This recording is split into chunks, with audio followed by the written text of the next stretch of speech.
Hello दोस्तों, स्वागत है आपका हमारे चैनल वेद अनफिल्टर्ड में। एक दौर था जब ममता कुलकर्णी उन बोल्ड एक्ट्रेस के लिस्ट में शामिल थीं, जिनके गाने आज भी हम देखते हैं तो वही पुराने दिन याद आते हैं।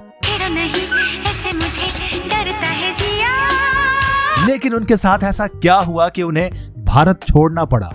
कई बार ऐसा न्यूज में सुनने को मिला था कि ड्रग्स डीलिंग का उनके ऊपर आरोप है, लेकिन ये बात जब ममता कुलकर्णी के पास आई, उन्होंने तब इस बात को खारिज किया कि इन चीजों से उनका कोई संबंध नहीं है। और जहां तक drugs, since I've come live, I would like to tell people, I hate drugs. तो आखिर क्या था पूरा सच? आखिर क्यों उन्हें फिल्म इंडस्ट्री छोड़नी पड़ी? फिल्म इंडस्ट्री के साथ साथ क्यों उन्हें भारत छोड़ना पड़ा? साथ ही साथ उनके पूरे परिवार के बारे में जानेंगे हम इस वीडियो में। गाइज, यहाँ पर कोई भी चीज मैं अपने मन से नहीं कहता हूँ, ये सब कुछ पब्लिक डोमेन में अवेलेबल है। उन सब का लिंक मैंने वीडियो के डिस्क्रिप्शन में लगा दिया है। वीडियो खत्म होने के बाद आप चाहो तो उस सारे आर्टिकल को पढ़ सकते हो। 1991 में ममता ने अपने फिल्म की शुरुआत तमिल फिल्म ननबर्गल से की थी। 92 में फिल्म तिरंगा से उन्होंने बॉलीवुड में कदम रखा। इसके बाद आई फिल्म आशिक आवारा ने तो उन्हें स्टार बना दिया और यह फिल्म सुपर हिट हुई। लेकिन कौन जानता था ये अभिनेत्री अंडरवर्ल्ड और ड्रग्स के दलदल में ऐसी फंसेंगी कि लोग उनका नाम तक याद नहीं रखना चाहेंगे। गुमनाम सितारे में आज हम बात करेंगे ममता कुलकर्णी की। ममता कुलकर्णी का जन्म 20 अप्रैल 1972 को मुंबई में हुआ था। एक समय में बॉलीवुड इंडस्ट्री में सेक्स सिंबल के तौर पर पहचान बनाने वाली ममता कुलकर्णी अब वो क्या करती हैं, ये जानने की आपकी दिलचस्पी हो। ममता ने अपने फिल्मी करियर में वक्त हमारा है, क्रांतिवीर, करण अर्जुन, बाजी जैसी फिल्मों में काम किया। राजकुमार और नाना पाटेकर की सुपरहिट फिल्म तिरंगा से फिल्मों में कदम रखने वाली ममता कुलकर्णी ने उस दौर के लगभग हर बड़े अभिनेता के साथ में काम किया है। ममता अपने फिल्मी करियर से ज्यादा विवादों को लेकर चर्चा में रही हैं। ममता उस वक्त विवादों में आई जब उन्होंने साल 93 में स्टारडस्ट मैगजीन के लिए टॉपलेस फोटोशूट कराया था।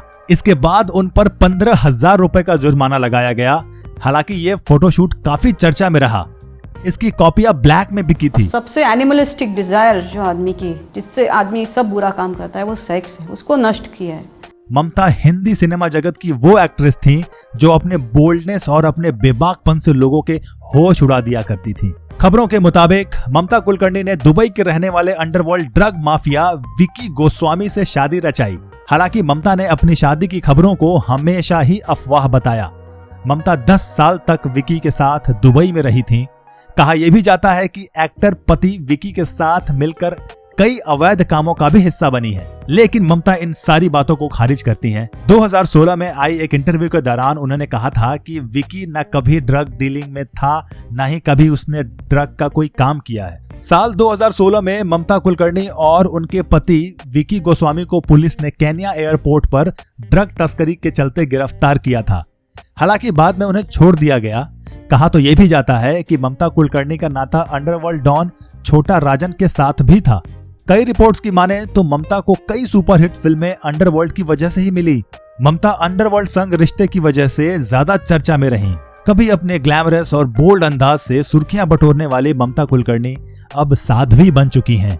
कहा जाता है कि ममता इस वक्त केन्या में है।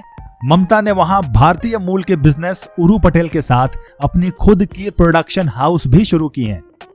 ममता कुलकर्णी के कुल कितने बच्चे हैं, इसकी जानकारी इंटरनेट पे कहीं भी अवेलेबल नहीं है। उन्होंने अपने इंटरव्यू में यह भी बताया था कि विकी के साथ अभी तक उनकी शादी नहीं हुई, ना ही कोई फिजिकल रिलेशन रहा है।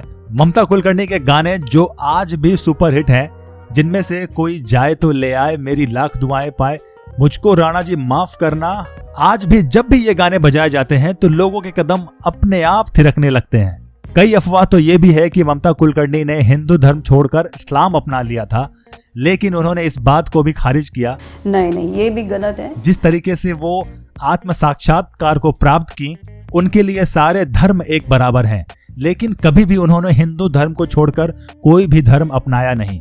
ऐसा कहा जाता है कि उन्हें केन्या में डिटेन भी किया गया था ड्रग तस्करी के मामले में, लेकिन उन्होंने इस बात को भी खारिज किया कि ऐसा कुछ भी उनके साथ नहीं हुआ था।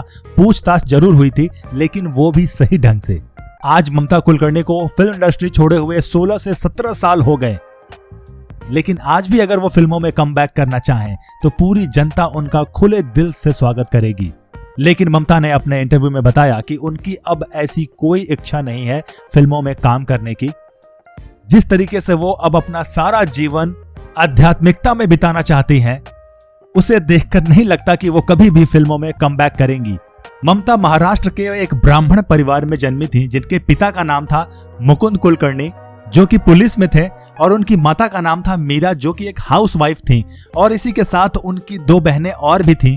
आखिरी समय में ममता कुलकर्णी के पास उनके बहन के इलाज के लिए पैसे तक नहीं थे, क्योंकि ड्रग्स तस्करी के मामले में उनके सारे अकाउंट्स को फ्रीज कर दिया गया था, और यह भी आरोप लगाया था कि 2000 करोड़ का ट्रांजैक्शन उनके खाते में हुआ है। लेकिन एक इंटरव्यू के दौरान उन्होंने अपना पूरा स्टेटमेंट लोगों को दिखाया, जिनमें 25 लाख रुपए से ज्यादा ट्रांजैक्शन हुआ ही नहीं कभी। लेकिन एक इंटरव्यू के दौरान उन्होंने अपना पूरा स्टेटमेंट दिखाया, जिसमें मात्र 25 लाख रुपए तक का ही ट्रांजैक्शन था, और ना ही उनके पासपोर्ट पर कोई यूएस का वीजा स्टैंप था। अब ममता कुलकर्णी के केस में ये कितना सच है कितना झूठ है, ये तो समय आने के बाद ही पता चलेगा। लेकिन उनके ऊपर जितने भी आरोप लगाए, उन सब को खारिज करने के लिए ममता के पास बहुत ही ठोस सबूत हैं। कहा जाता है कि ममता को जब स्टारडम मिलना शुरू हुआ तो वो बहुत ही ज्यादा ओवर कॉन्फिडेंट हो गई, जिसकी वजह से उन्होंने स्टारडस्ट के लिए टॉपलेस फोटोशूट कराया। उन्हें लगा कि it's a part of industry. वहीं कुछ लोगों ने ऑब्जेक्शन लगाए, लेकिन कुछ लोगों को ये काफी पसंद आया और स्टारडस्ट की कॉपी ब्लैक में बिकने लगी। दोस्तों, यहाँ पर मैं आपकी राय जानना जरूर चाहूंगा कि क्या ये आपको गलत लगता है या सही लगता है, क्योंकि आज के दौर में जितने भी कलाकार हैं वो इस तरह के चाहे कितने भी फोटोशूट करा ले, लेकिन इतने कंट्रोवर्सी में कभी नहीं आते। और जहां ग्लैमर है वहां तो कंट्रोवर्सी रहेगी ही, और जिनके साथ कंट्रोवर्सी नहीं होती है तो उनके लिए कंट्रोवर्सी पैदा की जाती है। ममता कुलकर्णी ने अपनी एक किताब भी लिखी है, ऑटोबायोग्राफी ऑफ एन योगिनी, जिसकी अमेजॉन पर 1 की रेटिंग है। साथ ही उनका एक सोशल मीडिया अकाउंट है इंस्टाग्राम पर, जिस पर वो 3-4 सालों से एक्टिव नहीं है, और ना ही उनके कोई फ्रेंड्स रिलेटिव्स जिनको वो फॉलो करती हूँ। मतलब पूरी तरह से इन्होंने इंडस्ट्री को छोड़ दिया है। तो दोस्तों, उम्मीद करता हूँ कि ये वीडियो आपको अच्छी लगी हो और इस वीडियो के माध्यम से आपकी थोड़ी सी जानकारी बढ़ी हो। अच्छा लगा हो तो जरूर लाइक कीजिएगा, और अगर आप पहली बार देख रहे हो तो सब्सक्राइब जरूर कीजिएगा। मिलते हैं अगली वीडियो में किसी खास सितारे के साथ। तब तक के लिए अपना ख्याल रखिए।